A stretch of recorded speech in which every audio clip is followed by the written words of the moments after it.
आज की कहानी पैसा जाने मनी के फ्यूचर की है। क्या कैश और बैंक हमेशा बने रहेंगे या कुछ नया आने वाला है? हे गाइस, मैं हूं कशिश और आप देख रहे हैं द ओपिनियन चैनल।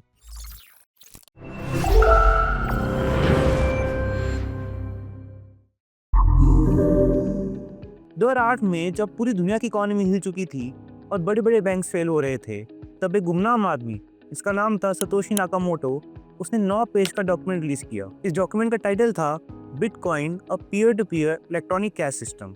ये एक नए तरीके का डिजिटल पैसा था जिसे यूज करने के लिए आपको ना तो कोई बैंक की जरूरत थी और ना ही किसी गवर्नमेंट की। जनवरी 2009 में जब सारी गवर्नमेंट्स अपने बैंक को बचाने के लिए उन्हें पैसा दे रही थी, तब बिटकॉइन का पहला ब्लॉक माइन हुआ। इस ब्लॉक के कोड में एक हिडन हेडलाइन छुपी थी।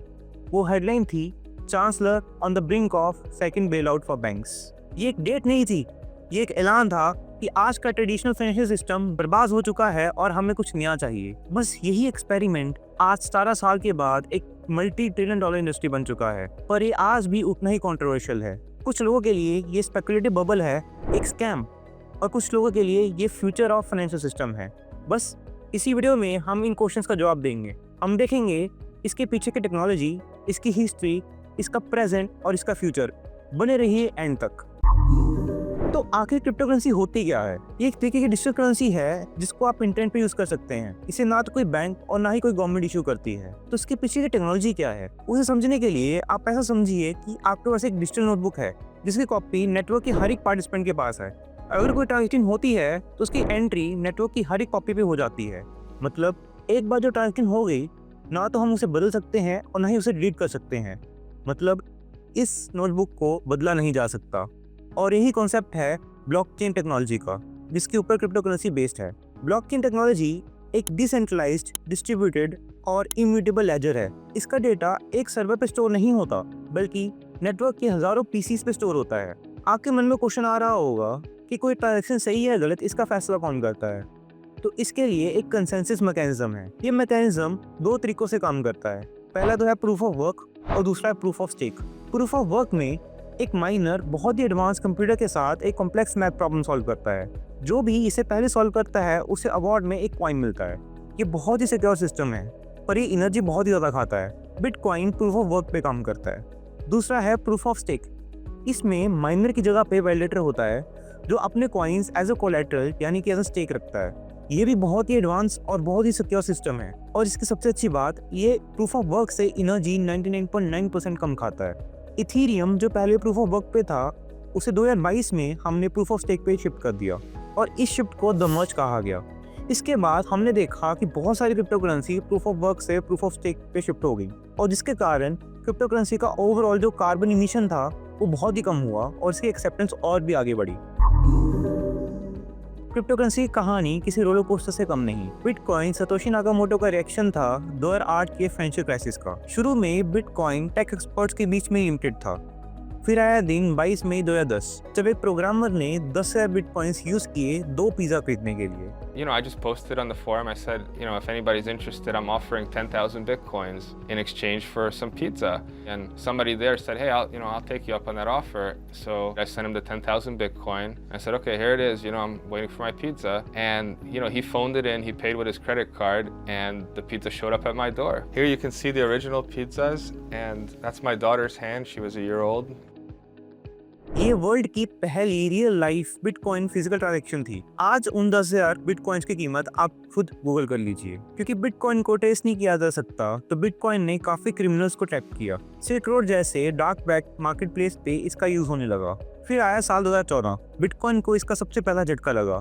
माउंट बॉक्स, जहाँ पे बिटकॉइन की 70% ट्रांजेक्शन हुआ करती थी, उसे हैक कर दिया गया और 8.5 लाख बिटकॉइन चोरी हो गए। इसके कारण बिटकॉइन की कीमत एकदम से क्रैश कर गई। फिर आया साल 2015, एक प्रोग्रामर जिसका नाम था विटालिक बुटेरिन, उसने इथीरियम को लॉन्च किया।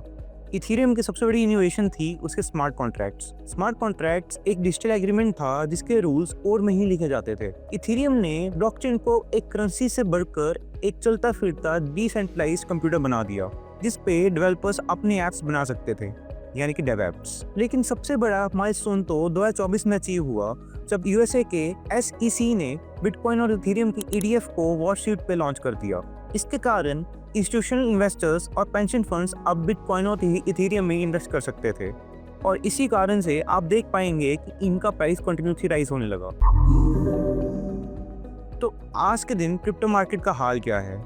ये मार्केट सिर्फ बिटकॉइन और इथेरियम की नहीं रही है, ये बल्कि हजारों लाखों क्रिप्टो करेंसीज की हो चुकी है।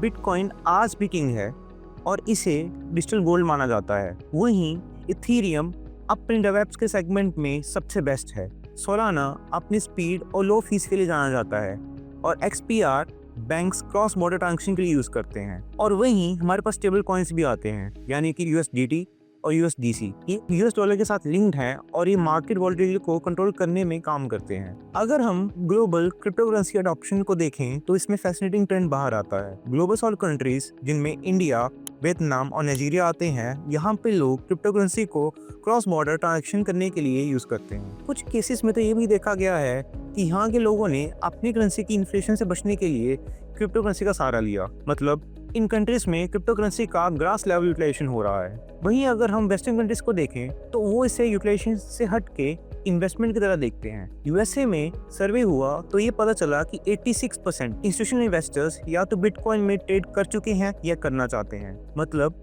एक तरफ ग्लोबल साउथ इसे यूटिलाइजेशन की तरह देखता है और वहीं ग्लोबल नॉर्थ इसे इन्वेस्टमेंट की तरह। क्रिप्टो करेंसी का फ्यूचर कैसा होगा?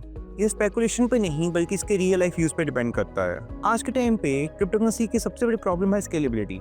अगर हम बिटकॉइन की ही बात करें तो ये एक सेकंड में 3 से 7 ट्रांजेक्शन ही प्रोसेस कर पाता है। इसका सोल्यूशन लेयर 2 सॉल्यूशंस हैं, जैसे कि आर्बिटरम और ऑप्टिमिज्म। ये क्या करते हैं, ये काफी सारे ट्रांजेक्शंस को बंडल अप करके एक ट्रांजेक्शन के रूप में ही प्रोसेस करवाते हैं। रिजल्ट ट्रांजेक्शंस फास्टर होती हैं और इनकी फीस भी कम लगती है। फिर अगला ट्रेंड है tokenisation of real world asset, यानी कि आप अपनी बिल्डिंग, अपनी पेंटिंग या अपनी कंपनी के एसेट्स को टोकन में कन्वर्ट कर सकते हैं। इसका फायदा कि आप अपनी कंपनी या बिल्डिंग का कोई भी छोटा सा हिस्सा खरीद या बेच पाएंगे 24/7। ये ट्रिलियंस ऑफ डॉलर की अनलॉक वेल्थ को अनलॉक कर सकता है। फिर है वेब 3। अगर हम वेब 1 की बात करें तो वो सिर्फ रीड ओनली था। वेब 2 की बात करें तो वो रीड राइट था। पर अगर हम वेब 3 की बात करें तो ये रीड राइट और ओन है। यहाँ पे आप अपना डेटा, आइडेंटिटी और अपने डिजिटल एसेट्स को खरीद या बेच पाएंगे और उनके कंप्लीटली मालिक होंगे अपने डिजिटल वॉलेट के थ्रू। फिर बात आती है रेगुलेशंस की। काफी सारी गवर्नमेंट ने क्रिप्टो करेंसी के केस को देख के इसके ऊपर रेगुलेशंस लगाने का फैसला किया है। जहाँ एक टाइम पे क्रिप्टो करेंसी और क्रिप्टो मार्केट को वाइल्ड वेस्ट कहा जाता था, आज दुनिया भर की हर एक गवर्नमेंट इनके ऊपर रूल बना रही है, जिसके कारण इन्वेस्टर्स का भरोसा क्रिप्टो करेंसी पे बढ़ता जा रहा है। पर जो क्रिप्टो करेंसी का मेन आइडिया था, यानी कि डिसेंट्रलाइजेशन, उसके ऊपर ये बहुत बड़ा हिट है। ये एक ऐसा बैलेंस है जो क्रिप्टो मार्केट को बनाना पड़ेगा और आगे बढ़ना पड़ेगा। क्रिप्टो की कहानी के 2 मेन कैरेक्टर्स हैं, बुल एंड बेयर। बुल वो लोग हैं जो क्रिप्टो को लेकर पॉजिटिव हैं। ये लोग तो ये भी कहते हैं कि बिटकॉइन एक दिन गोल्ड को रिप्लेस कर देगा और डीफाई यानी कि डिसेंट्रलाइज्ड फाइनेंसिंग का फ्यूचर है और ये बैंकिंग को सस्ता और सबके लिए एक्सेसिबल कर देगी। और दूसरी तरफ आते हैं बेयर वो लोग हैं जो क्रिप्टो को लेकर नेगेटिव हैं, यानी कि वॉरेन बफेट। ये कहते हैं कि बिटकॉइन में कोई इंट्रिंसिक वैल्यू नहीं है और दुनिया एक दिन उठेगी और रियलाइज करेगी कि बिटकॉइन एक सिर्फ कोड है और इसकी कोई वैल्यू नहीं। कुछ इकोनॉमिस्ट जो 2008 के फाइनेंशियल क्राइसिस के टाइम पे प्रेजेंट थे, वो इसे मदर ऑफ ऑल स्कैम्स कहते हैं। पर जो भी हो, बिटकॉइन और इथेरियम और बाकी सारी क्रिप्टो करेंसीज आज भी ट्रेड करती हैं और इनका बहुत ही बड़ा मार्केट है। तो हम कहाँ पे हैं? एक तरफ डिसेंट्रलाइजेशन का आइडियल है और दूसरी तरफ रेगुलेशन की जरूरत है। एक तरफ रियल वर्ल्ड यूटिलाइजेशन है और दूसरी तरफ वाइल्ड स्पेकुलेशन है। क्रिप्टो का फ्यूचर इस चीज पर डिपेंड करता है कि क्या इंडस्ट्री अपने चैलेंजेस को ओवरकम कर पाएगी या नहीं, क्या टेक्नोलॉजी स्केलेबल होगी, क्या रेगुलेशन इसे सपोर्ट करेंगी और क्या आम लोग कभी क्रिप्टो करेंसी को यूज कर पाएंगे। चाहे फ्यूचर जैसा मर्जी हो, पर एक चीज तो तय है कि क्रिप्टो करेंसी ने इंसान की सोच, मनी और पावर को लेके बदल के रख दी है। ये एक ऐसा एक्सपेरिमेंट साबित होगा जिसने हमारा फाइनेंशियल सिस्टम हमेशा के लिए बदल के रख दिया होगा। अगर वो वीडियो अच्छी लगी तो प्लीज इसे लाइक, शेयर और सब्सक्राइब कीजिए और कमेंट में बताइए कि आप क्रिप्टो बुल हैं या क्रिप्टो बेयर। आपका ओपिनियन।